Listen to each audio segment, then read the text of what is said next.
Well, hello there, and welcome back to another episode of Help My Business is Growing, a podcast where we explore how to grow and build a business that is healthy and sustainable. I'm your host, Kathy Svatina, a fractional CFO and a founder of a company called Newcastle Finance, a company where we believe that everything that you do in your business is eventually going to end up in your finances. And to get to healthy finances is to have a healthy business. Well, the question is, how in the world do you get there? Well, this is where this podcast comes in to help, because we give you tips and tools to create that healthy and sustainable business. And today, we are actually going to be talking about finances, clean finances to be precise. Because if you don't have clean bookkeeping and clean accounting, it's going to be extremely hard to get good insights about the business. And when you don't have those insights about the business, it's going to be harder to make any decisions about the future of your business. So when I talk about a healthy financial house, this is a framework that I've developed. The foundation for that is good accounting and good bookkeeping. That is really where everything starts, because if you don't have good accounting and good bookkeeping, then you cannot do financial analysis, you cannot do any planning, and it's going to be significantly harder to make any heads or tails of the numbers that you have. You know, there's a thing out there that says numbers don't lie. Well, if the numbers are not recorded correctly, they are definitely going to lie. It's going to be garbage in, garbage out. So this episode is going to be all about how do you actually do this good accounting and good bookkeeping? How do you stay organized? What you should be looking for when you're hiring a bookkeeper and accountant? What are some of the questions that you should be asking? And how do you make sure that they're keeping everything up to date and accurate? Before we jump into this episode, I want to give you a quick reminder that all of the episodes on this podcast come with a blog post, and each one has its own timestamps as well, so that you can actually go and read and look at the topics that we discuss in detail. If you want to look at that, you can look at the episode show notes. The link is going to be in there. So I invite you to use this as a resource.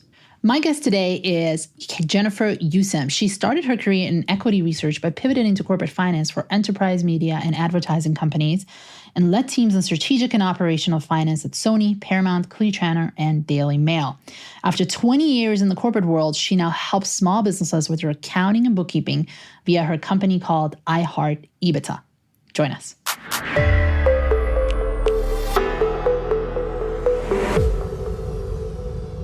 Jennifer, welcome to Help My Business is Growing podcast.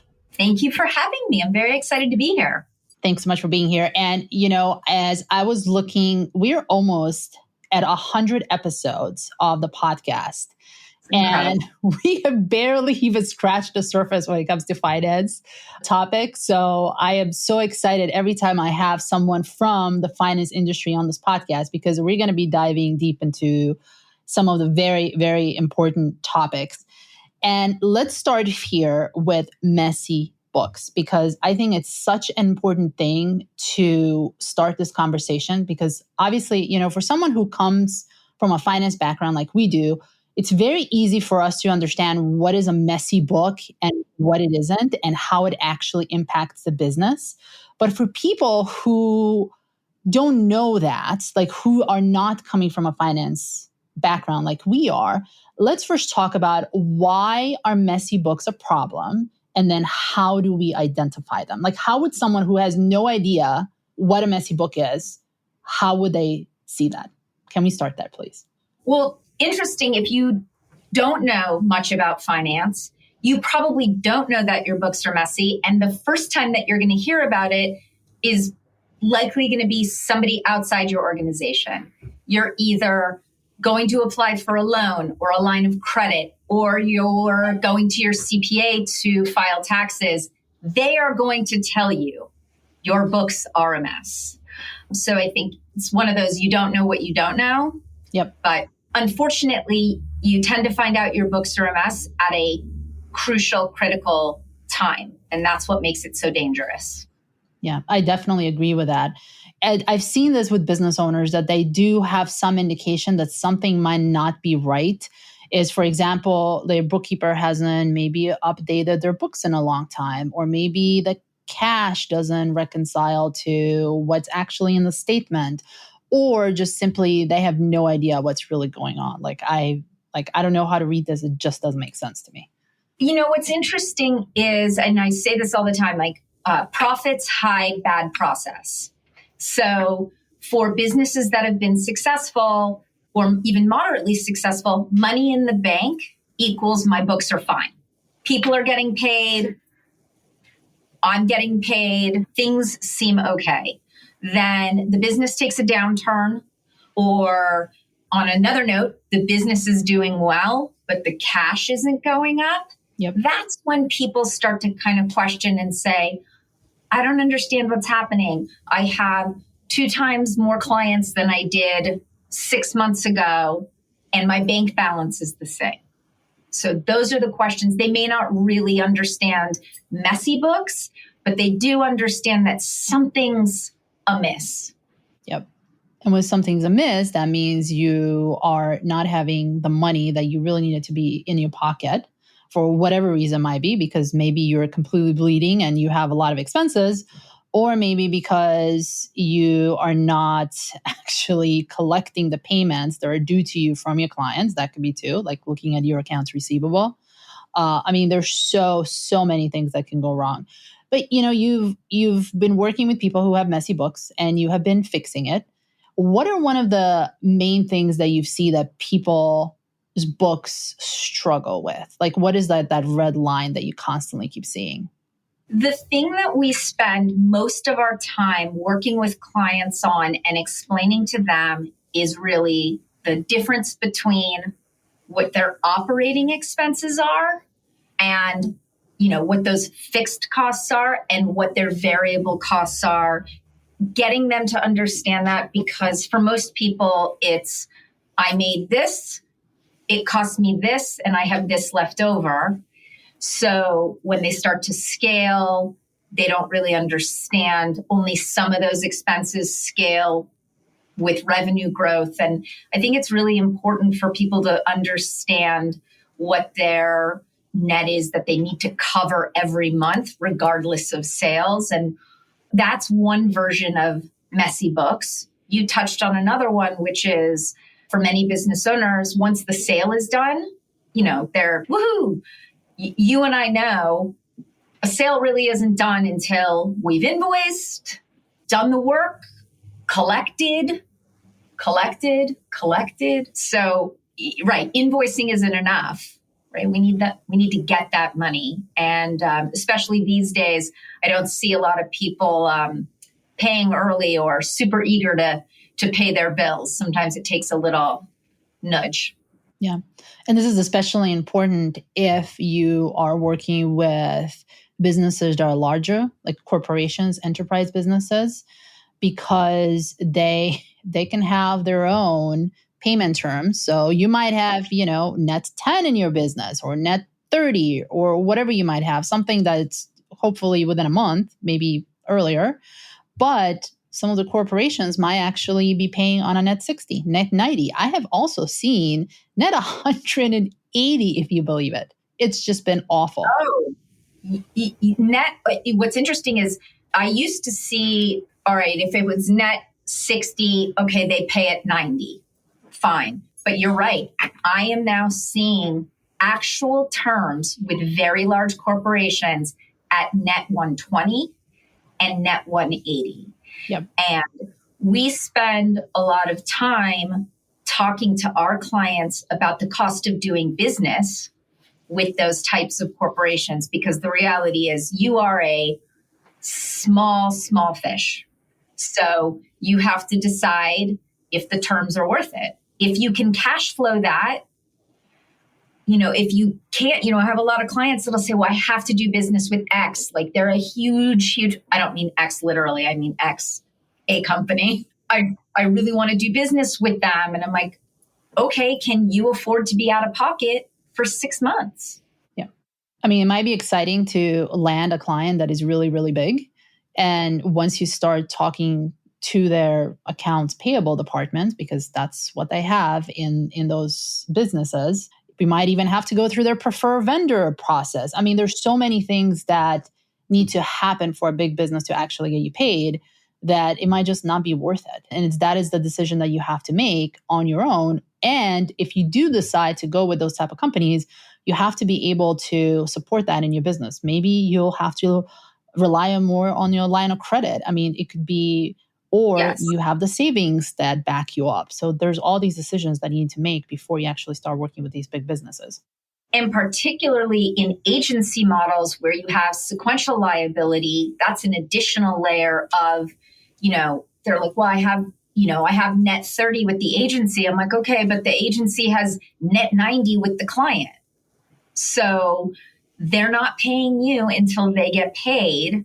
And that's always a big eye opener for them. So you really need to understand that before, and having a relationship, as you're well aware, with whoever you're dealing with from a sales perspective, it oftentimes has very little to do with the accounting department. Yeah, exactly. And what we have alluded to this in this conversation is really the difference between revenue, profit, and cash, because these are three very different things. And I see a lot of people, especially in the small business world, they think that just because they have profit, that they're going to have cash. And because they have revenue, that they're going to have cash. So very three different things. And let's talk about this because this is such an important concept. The difference between revenue, profit, and cash. Yes. So we spend a lot of time, again, from an educational perspective, really helping people understand, because many small businesses, I don't say even medium-sized businesses, they think once the sale is done, it's right. They made the sale. Great. There's a cost to the sale, right? We have to deliver the product, whatever that is. If it's a physical item, we have to buy it, produce it. There's a cost associated with it. So whatever's left over is, our profit. But getting back to our original conversation, which is where the cash issue comes in, particularly in professional services organizations, you may have net 60 terms, but you're paying your contractors or you're paying your employees every 2 weeks. That's, net 14 on the work that needs to get done. So the cash isn't necessarily going to follow the revenue. And it's a very difficult concept for business owners to understand. They're like, oh, I made $100. I'm like, well, not exactly. You sold something for $100. It cost you $25. So you made $75. Oh, and by the way, that $75 is not showing up into your bank account until August. So getting them to understand really the kind of the order to cash process, the inflows and outflows, and the levers that they can pull to make things more favorable for themselves. I think that's where the real work is. But tying it all back to messy books, that's where we see it. Just a complete disconnect between what's happening in the business and what's showing up in the books. Yep. And also it could be that there's certain expenses or maybe like even certain influx of money that you received, but they're not in your books for whatever reason. Someone forgot to put it in, or maybe the bill is coming in for a much longer. And then you're like, oh, that should have happened in January, but now it's May and we never recorded it. I mean, these are all the things that are going to really impact the books. And because they impact the book, they impact the decision that you're going to be making down the line for the business. I mean, we took over the books for a client who had not gotten a rent invoice from their landlord for 6 months. Nobody had raised a flag. So they spent money that was actually should have gone towards rent because they thought they had it. They got a huge 6-month bill. And it was like everybody looked at each other. I'm like, well, you guys knew you had rent, right? And, to the business owner's credit, he was like, I'm busy running a business. I just assumed it was getting done. Yep. And this is why it's so, and this is a perfect example of why it's so important to have budgets and forecasts in place, because it's not just, it's not just the intellectual exercise of, I don't know, we might be spending this much. And it's about recognizing when the expenses that you expected are not coming through, and then raising that question of, hey, rent was supposed to come in. Maybe they decided to send us a bill later. Maybe we should go and talk to the landlord. What's going on? It's easier to catch those red flags before they become a problem versus, 6 months down the line and you assume something and it just completely didn't happen. Right. Or I'm sure you see the same thing. We see this a lot with, oh, I have to pay taxes? Like, you do. Did you just think like a magical tax fairy was going to come and cover those for you? So, that's another one that seems to sneak up on people, particularly if they've never had to pay estimated taxes before. It's something that they are often just completely taken by surprise. Yep. So making sure that the books are done well, it's such a priority in the financial world, because we need to make sure that these numbers are accurate, that they're recorded well, and also that, the people that they're doing them are well educated. And this is where I want to take us next, because I see a lot of bookkeepers that, and I've gone into clients where the bookkeepers have essentially just taken how do I say this in the most nicest way possible? Having an educated bookkeeper who has an accounting background and accounting degree is very different from someone who has taken an advanced course in QuickBooks or Xero or whatever it is, because the accounting tool is just a tool, it's just a software tool. For someone to be able to do the accounting and do the accounting well, they have to know the language of accounting. It's just like another language that you need to learn to be able to communicate well in that language. But what I've seen is that the bookkeepers say that they're really good bookkeepers and they have experience, but what they have done is they have taken those courses. But when it actually translates that into keeping tracks of the books well, especially for particular industries, it really falls apart. So let's talk about this. How do you make sure that your bookkeeper is actually educated in accounting and that they're actually a good bookkeeper? That is a great question. And, as someone who employs bookkeepers, it's still tough. We ask a lot of questions because there's not to say that if anybody has a license, that makes them great at their job either, right? There's bad CPAs, bad lawyers, but just because you have a QuickBooks license doesn't make you a bookkeeper. So when you're interviewing to find out kind of, getting credentials and things like that, some of the things you should be asking are, what industries have you worked in? Do you do cash or accrual? Perhaps, having your CPA, if you have a trusted relationship, having them interview the bookkeeper to get a real understanding. Talk to them about what their processes are. How often are they going to be in your books? Do they have a good understanding of your business? If you're a business that takes deposits aren't recorded as revenue. Deposits sit on the balance sheet. And it is really, really difficult, I think, if you are not a finance person, you don't speak the language. We take over the books from many companies who thought they had good bookkeepers in place.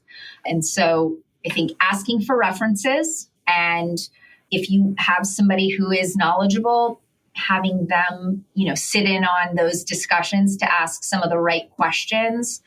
I will say one of the biggest issues that we see is we have a lot of e-com. I cannot tell you the number of books that we take over where the net that is coming in from any of these platforms, Square, Amazon, Shopify, that's being recorded directly as income. As opposed to, the right way to do it is gross it up and reduce the fees. And that can result in audits, tax implications, things like that. But as a business owner, if you're, again, not facile in the finance jargon or understanding of books, you really wouldn't know. Yeah. Is there any specific questions that you would say is a really good one to weed out bad bookkeeper and accountant from a good one. And I know I'm kind of putting you on the spot here, but is there anything that you have found when you are hiring for people that work in your company that works particularly well to weed out the people out? We tend to go through some actual examples with them instead of asking, listen, I have a love-hate relationship with references because I think nobody puts down a reference that's going to be bad. A bad person. So I think, like I said, some of the questions are like, how long have you been doing this? What types of companies? I mean, that's a big one for us.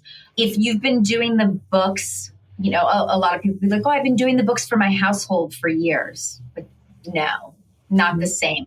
Quicken and QuickBooks are also not the same. So making sure that, like I said, can you explain to me the difference between accrual and cash bookkeeping? Now, again, if you are a business owner that actually doesn't understand that concept yourself, it may be difficult to ask that question, but you'd be surprised by the number of bookkeepers that will have said to me, I've only ever kept cash books. Yep. Like, that's not a good fit for us. We keep only accrual-based books because I don't think you can run your business appropriately. That has nothing to do with tax. Other questions that we like to ask are experience with things like inventory, lease accounting. What's the standard capitalization policy? If you get a doe in the headlights kind of look from someone, it's a pretty dead giveaway if they don't understand how to do a depreciation or amortization schedule. Like, those are some basics for us. Yep. And I will say this too, and as I shared that with Jennifer before when we were prepping for this podcast, is that if you have books where your depreciation on your balance sheet is more than your asset, that means you need to get yourself a better bookkeeper or a better accountant, because that is an absolute no-no. And that happened to one of my clients. And as soon as I saw that accountant to send us those adjustment entries, we started looking for a new accountant. Yes. I also find, listen, everybody runs their bookkeeping firms differently. We're high touch. I think for most businesses, unless, obviously there's exceptions to every rule, but most businesses, there's activity every week. One, it's easier to spot fraud if you're not going in once a month. But two, I think it's really important to understand the business, the flows of money coming in and out. And it makes you more attuned to things like, rent usually hits on the 4th. I didn't see it come in. If you're only looking once a month, you just know rent came in. You're probably not attuned to the fact that rent's going to hit on the 4th. That's an important thing to know, especially if you're dealing with a company that maybe is in a cash crunch. You do not want to bounce payroll, rent, insurance. Those are the things that you want to make sure you're covered for, and you want to make sure that you're aware of those things. Yep. And you've alluded to this very important topic too, are you able to identify fraud as well? So I have seen some of the businesses that they have unfortunately had a bad bookkeeper or someone who was an actual office manager that was doing their books, and it turned out that they were actually stealing from them. So I think this is a topic that we really need to go a little bit deeper in. How do you make sure to protect yourself from it? Just what type of access should you be giving them, or should you not be giving them? Like, how do you fight those types of unauthorized problems? It's a big one for us. So we do a lot of training. We do a lot of phishing training with our staff, but we also have a policy in our office, which is if a request is made, it's always over email. If a request is made over email, you need to send a separate email, not a response. You need to send a separate thread email to the client directly, asking if the request was made by them, or pick up the phone and call them and get a response from them. And we tell our clients during our onboarding, even at the risk of something not getting paid on time, we won't do that because it is so easy to, and if they get a call from a bank, they are not to answer it. They are to pick up the phone and call the bank directly.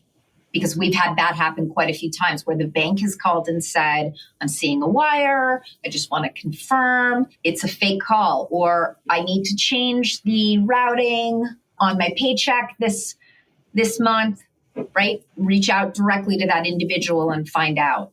So we're seeing more and more of that. It's very scary how accurate and unbelievable the requests have become in looking like real requests. Yeah. And I think with the AI these days, and I've seen some of the instances too, that they take someone's voice and replicate it and actually it sounds like that person.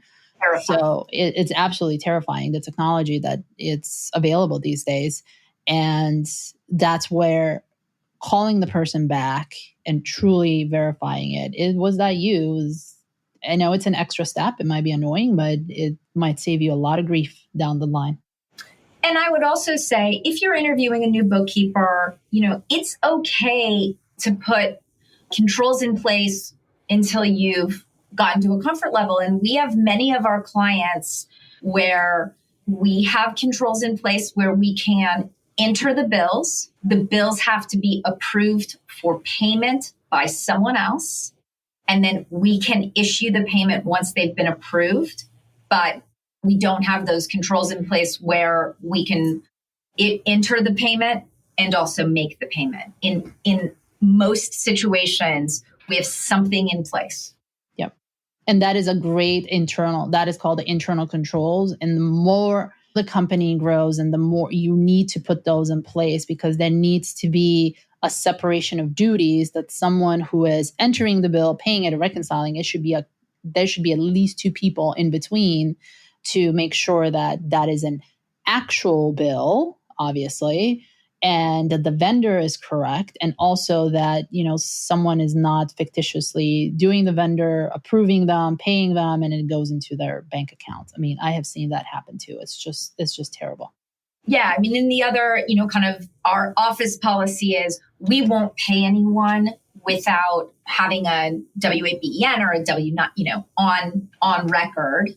And that's been an interesting kind of gating factor actually for fraud as well, because we've had vendors that have been able to duplicate what other, look and feel of an existing vendor. And we've said, we need this information. And all of a sudden the line goes kind of quiet and nobody's responding. So it's another it's a good practice, but it's another gating factor as well. Yep, I agree. So let's go back into having the books clean and organized. So one of the main things to do that is to have an actual month-end close. And that is a whole process that bookkeepers and accountants go through. So let's talk about, how does a good month-end close process look like, and what should a bookkeeper be doing? So for us, the month-end close process is reconciling all accounts, income statement, balance sheet, making sure everything ties out. And what does that mean? Going back to, our e-com example, if Shopify is showing that you sold $100,000 worth of things, and what's showing in your books is 90,000, that's checks and balances. We want to reconcile to make sure that our books are representative of what we actually sold. So we're going in, we are looking at what are fees, what are returns, things like that. So we're reconciling all the accounts. And then we were talking earlier about the concept of accrual versus cash. We're looking to make sure, is this in line? Okay, rent has been $5,000 every month. I don't see a rent charge this month. Was it missed? Did the owner forget to tell us that they moved out and they're not paying rent anymore? So part of our process is validating not just that the transactions are in there, but really taking a step back and saying, does this make sense? Does it make sense that we didn't see an insurance payment come through, or why was this so much higher this month? So, and then one of the things that we have, and again, I know that there's a lot of solopreneur bookkeepers out there, but for us, we take a team approach. So we always have a second set of eyes reviewing our associates' work. So our managers are going in, they're double checking that everything ties out. In this business, more sets of eyes, better. Yep. And then we're talking to the client. We're having conversations with them. Saw this doesn't look right. We were expecting X, we saw Y. I noticed that, you haven't been paid on this client for 2 months. Like, what's going on? So that's all part of our process. And we produce a set of, basically accrual-based kind of audit-ready financials that we give every month. And the biggest thing that we tell owners are, please don't ignore that email. I can't tell you the number of people that have reached out to us and said, hey, I'm talking to someone and they're asking me for a financial statement. Can you send me one? And I'm like, well, we did on the 15th and on the 15th of every month prior to this. And they're like, oh, that's what that was? Yikes. So our month-end process is very buttoned up and creating support schedules for everything. Depreciation, to your point, we're not going to depreciate past the value of the asset. Amortization schedules, the new lease accounting standards, awful, but they need support schedules. Yep. And again, getting back to like what's a good bookkeeper is having all those things at the ready, whether it's you're using like a SharePoint or a Dropbox, something that ties to like a monthly folder, but even better, in your actual financial system of record, when you see the depreciation entry with the schedule attached at the bottom, they should all tie out. The number in the schedule should be what you're seeing in your system. Yep. And I would also say that I have also seen where either the accountant or bookkeeper was doing journal entries, like adjusting journal entries in the books without any support. And this is where I am very nitpicky about this, because coming from a corporate background where every single thing needs to be recorded and you have to have support for everything, because if you don't, you're going to have an audit issue. And if you have an audit issue, that's a big problem. So you need to have those support schedules. So anytime someone does any sort of entries, especially for accountants who do like adjusting entries at the end of the year, there needs to be a reason why they're doing it and how they're doing it and why they're adjusting it versus just, hey, this is a $90,000 entry because my balance sheet doesn't balance. I am so grateful that you brought that up. I cannot tell you the number of times somebody has come to us in June and said, I just had a board meeting and they're wondering why the board meeting that we did at the end of the year, the numbers for the year look different. And I'm like, there were adjusting journal entries, and we go in and the CPA has made those adjustments and there is no schedule to tie out of why those things happened. And it's always like, they look at us and they're like, well, what happened? I'm like, I don't know. There's no tying schedule to why these things occurred. And I'm sure you know this as well. I don't want to just have a schedule. I want to have a reason. I want to know why those entries were made. The why matters as much as the what in those situations. Yep. There's certain times when we have had to make the adjustment entries because for whatever reason, we were cleaning it up or whatever it might be. And my thing is always, I will not even remember that 3 months from now why I made that entry. Like, I don't know. So having that support and having either that spreadsheet or a PDF that gets attached to it, you immediately know what was the reason, how do we come to that conclusion, and what is this amount that it needs to be? So if you have a board meeting, if you have an investor and they start asking these questions, it's so easy to pull that up because it's there. It's right there in front of you. Yes. Because I act as CFO for a handful of our clients, it's kind of an inside joke in our office. They'll say, "Oh, you have one of Jennifer's clients," because I'm in there, their books have already been reviewed by their manager, but then I'm coming over the top. I'm like, "What's this? I didn't see anything in there. Why doesn't this number tie out?" And so I think the joke is act like Jennifer is on every account. Just a good policy. I love that.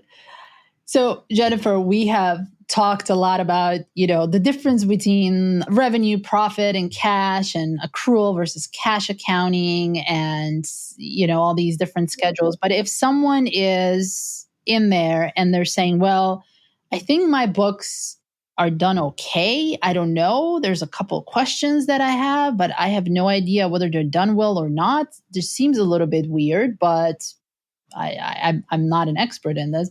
What would you tell them that they can do to make sure that their numbers are correct, well organized, and that they don't fall into the messy book situation? What can they do? I think one of the biggest mistakes that business owners make, people are afraid of finance, right? Kathy, you and I, we love it. This is our, happy place. Yes, it's in our blood. We love it. But I understand that we're in the minority. And I think that what happens is people put their head in the sand and they're like, I don't know. You really need to take the time, ask the questions, and ask them more than once. We have a lot of clients where we review the same thing every single month. And, my team is like, oh, they're asking the same questions. I'm like, guys, it's not second nature to them. So I enjoy answering those questions for them. And so I think it's really important to have a strong relationship with your bookkeeper and asking the questions that you don't understand. Make them explain it to you. I mean, I do the same thing with my lawyers. I look at a contract and my eyes go blurry. And I'm like, I can't tell if this sentence is pro or con. I don't know what's happening here. And my lawyers will get on the phone and explain it to me like I'm a 5-year-old. Mm-hmm. And it's great. You should have that relationship with your bookkeeper as well. They not only should be able to explain things to you, but should be happy and willing to. And that's a big red flag if they can't. And if you in your gut, if something doesn't feel right, it's probably not. Yeah. You got to trust yourself with that too. Yes. And it doesn't hurt, to be honest with you. We've had people come to us and say, I'm not sure. I may be looking for a new bookkeeper. Would you be? And I've looked at their books and I've said, you've got a good bookkeeper. There's a couple little things, but I wouldn't move if I was you. You're in a good place. I don't think there's anything wrong with that. The same way you should look at your insurance coverage periodically and reevaluate any vendors that you're working with. I think it's healthy to go out there and have somebody just do a review. I love that. And I'm also a proponent of every few years, I would say every 2-3 years, it's good to have someone else look at the books. It's just like a big corporation would go through an audit. You have someone else have the eyes on these numbers and say, does this look okay? Does this not look okay? Or maybe they give you a different perspective of how you should be recording things. I mean, there's all sorts of out there. So I definitely appreciate that advice. Jennifer, it's been lovely to have you on the show. Please let us know, where can people find you? You can find us at iheartebitda.com. Awesome. And we're going to have that in the show notes as well. And as I told Jennifer, I absolutely love the name of the company. It always tickles me when I see that. So we will have that in the show notes. Thanks so much, Jennifer. Amazing. Thank you for having me.